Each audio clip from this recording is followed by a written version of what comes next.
En faisant du tri dans ma cuisine, je suis tombée sur des pots en verre et ils seront parfaits pour mes deux recettes chic et faciles du jour, des Saint-Jacques croustillantes et leurs nouilles soba et un sabayon de pain d'épices aux agrumes. Ça vous tente ?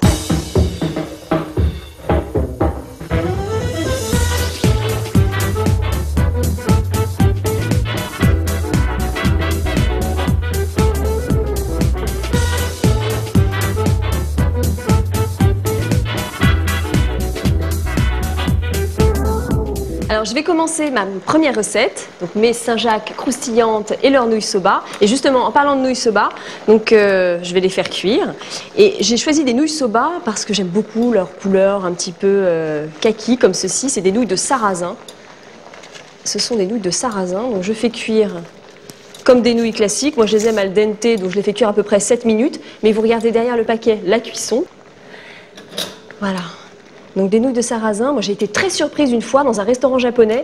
Ils m'ont tendu dans une théière un bol d'eau de cuisson de nouilles de sarrasin. Parce qu'en fait tous les bienfaits du sarrasin sont concentrés dans l'eau de cuisson. Donc je vais faire chauffer mon huile pour la cuisson de mes Saint-Jacques, parce que je vais faire frire mes Saint-Jacques, et je vais passer à la sauce.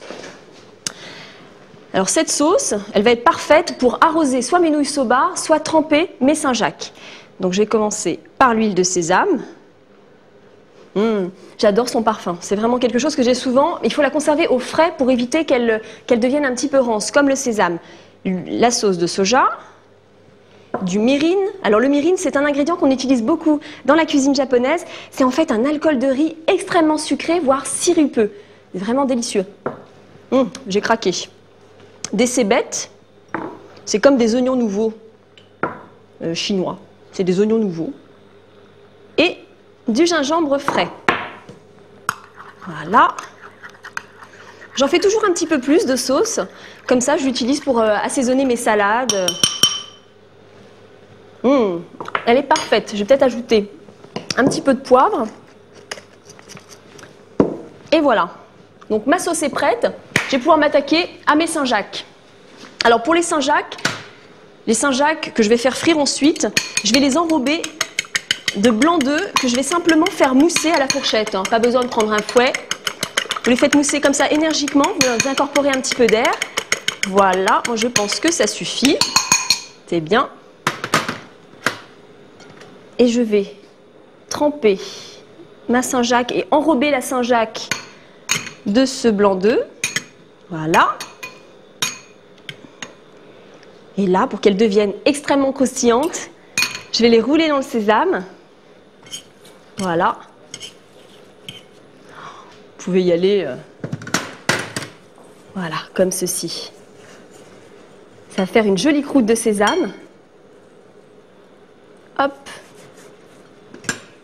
Et ensuite, vous les déposez délicatement. Alors, je vais vérifier si l'huile est suffisamment chaude. Alors, je vais monter un petit peu.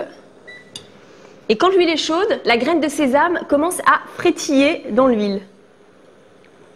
Voilà. Je vais pouvoir déposer délicatement mes Saint-Jacques. Voilà. Alors surtout, il ne faut pas que l'huile soit trop chaude, sinon les graines de sésame vont brûler. Alors là, je les laisse dorer à peu près 2 à 3 minutes sur chaque face. Et puis, en attendant de poursuivre ma cuisson, je vous donne la liste des courses. 6 noix de Saint-Jacques, 150 g de nouilles soba, une cuillère à soupe d'huile de sésame, du sel.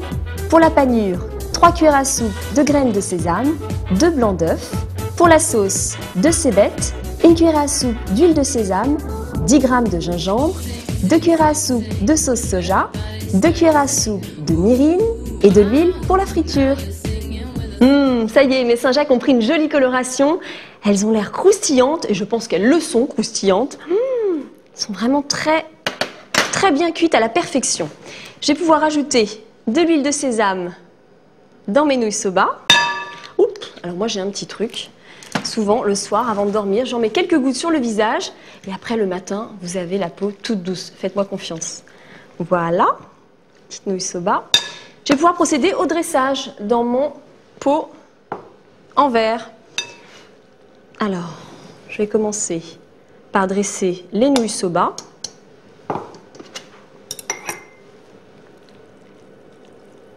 Voilà, vous en mettez pas trop, mais quand même suffisamment. Allez, encore un chouïa. Et voilà pour mes nouilles soba. Je vais déposer maintenant délicatement mes Saint-Jacques croustillantes. Voilà. Je les coupe en deux parce que visuellement, c'est vraiment beaucoup plus joli. On les voit bien blanches et on voit surtout la jolie croûte de sésame, bien dorée et qui donne envie de croquer. Oh, je vais en mettre 3, là, ça ira. Voilà, la sauce. J'aime beaucoup les sauces asiatiques parce qu'il suffit d'avoir les bons ingrédients et vous faites des merveilles. Voilà. Oh, allez, encore un petit peu.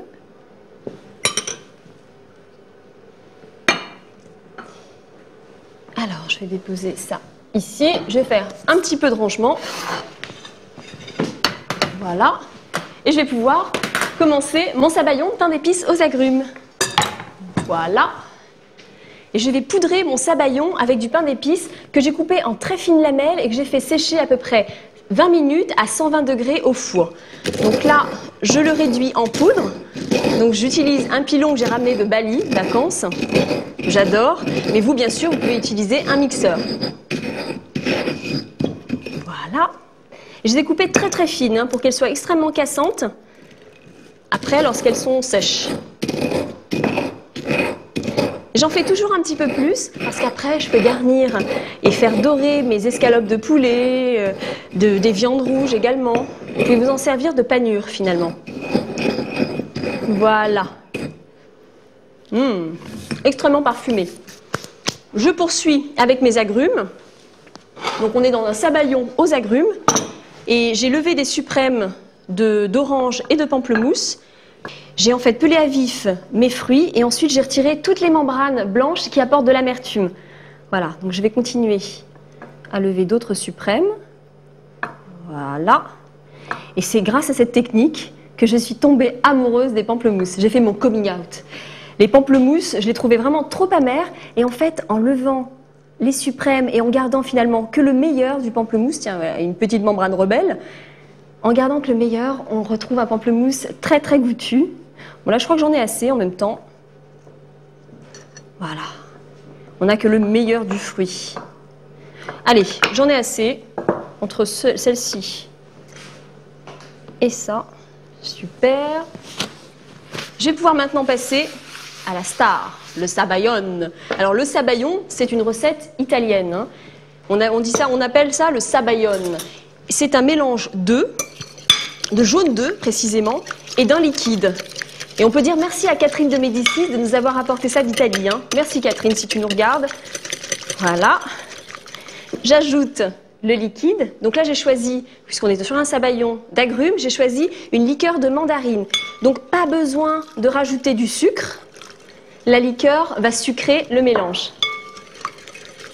Voilà. On mélange le tout. On fait légèrement blanchir, mais pas autant qu'avec du sucre. Hein. Voilà. Et maintenant, opération extrêmement délicate. On fait tripler de volume le sabayon. On fait tripler le volume de sabayon, comme ceci, au bain-marie. Alors, le récipient n'a pas besoin d'être collé à l'eau. Vous pouvez vraiment utiliser simplement la vapeur, parce qu'il ne faut vraiment pas faire cuire le sabayon, il faut juste l'aérer comme ça et le rendre extrêmement mousseux. Donc pendant ce temps-là, parce que ça prend un certain temps, vous pouvez le faire aussi vous au fouet électrique, mais là moi j'ai décidé de me faire les muscles. Hop là, je vous donne la liste des courses. Une orange, un pamplemousse, 100 g de pain d'épices, 6 jaunes d'œufs, 2 centilitres de liqueur de mandarine. Voilà, je retrouve mon sabayon onctueux et crémoso. D'ailleurs, je le goûte. Voilà, il faut vraiment arriver à cette préparation bien onctueuse, bien généreuse. Et je vais verser mon sabayon sur mes agrumes. Délicatement pour éviter de dépasser partout sur le bocal. Faire quelque chose de propre et de joli. Voilà. Il est très aérien et ça c'est vraiment la cuisson du sabayon. Il faut prendre son temps avec le sabayon. Il faut le câliner, le chouchouter. Voilà. Un petit peu de poudre sur le nez. Voilà, je vais poudrer mon sabayon aux agrumes de pain d'épices en poudre, comme ceci. Waouh! Pour la finition. Et voilà mon sabayon de pain d'épices aux agrumes est dressé. Oups! Je vais pouvoir maintenant m'attaquer à ma déco. Et justement pour la déco, j'ai choisi une décoration ethnique chic avec des rubans colorés. Donc j'ai acheté des gros rubans de différentes couleurs. Donc après vous choisissez les coloris qui vous enchantent. Moi c'était plutôt celle-ci.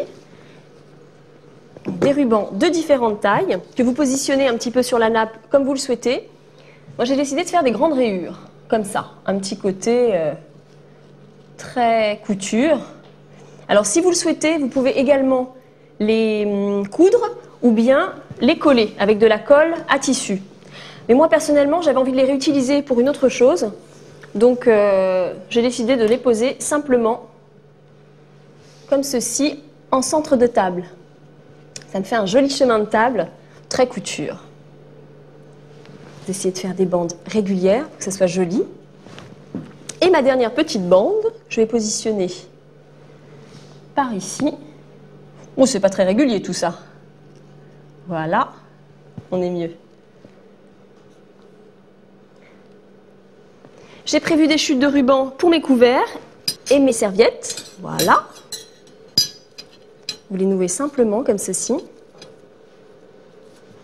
Voilà. Et pour les bocaux.